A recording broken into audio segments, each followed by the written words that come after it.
Well, are you overwhelmed by all the new credit card rules? Are you overwhelmed by your credit card statement? You're not alone. Help is out there. LaToya Henry from Michigan Forward joins us live in studio this morning. Welcome, LaToya. Good morning. Thank you. So I read that Americans pay $15 billion in fees, just in late fees when it comes to credit card debt, and nearly half of American families carry a credit card balance. So this is our spending, first of all, is probably the first problem, right? Not only our spending, but it has an effect on the overall community, because it means that there's less money in the community.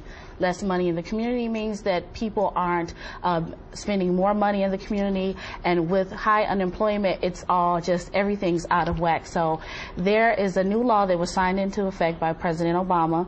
And it became into effect in February. And so what it seeks to do is to stop credit card companies from rising the balance, the interest rates on you without you knowing, and really targeting college students. Let's talk about the, one of the things is you still have to pay your bill on time. Yes, you still have to pay your bill on time. But one of the things is to give you a fair amount of time to pay the bill, right? Yes, a fair amount of time to pay the bill, and also whatever the interest rate that you have, unless you did a special promotion offer, they should still keep that interest rate.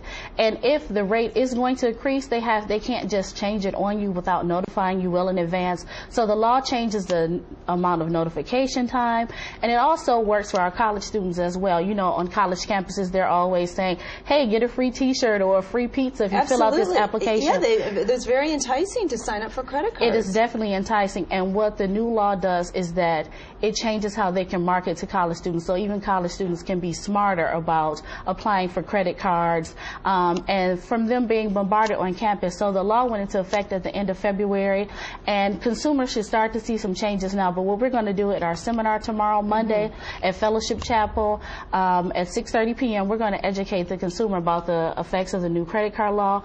And also we get lots of information about how to stop illegal debt collection. A lot of people are being harassed. They don't know what times the debt collectors can call. They're receiving things in the mail that make them feel like they have to go with these debt settlement companies. And of course, tons of questions about foreclosure and bankruptcy. We're going to handle all of that tomorrow at the seminar. Yeah, so Michigan Forward, by the way, is a think tank and does research and figures out the best way to serve Michigan residents and what changes need to be made. Yes. So this credit card act was quite a coup, but again, the problem comes down to people overspending.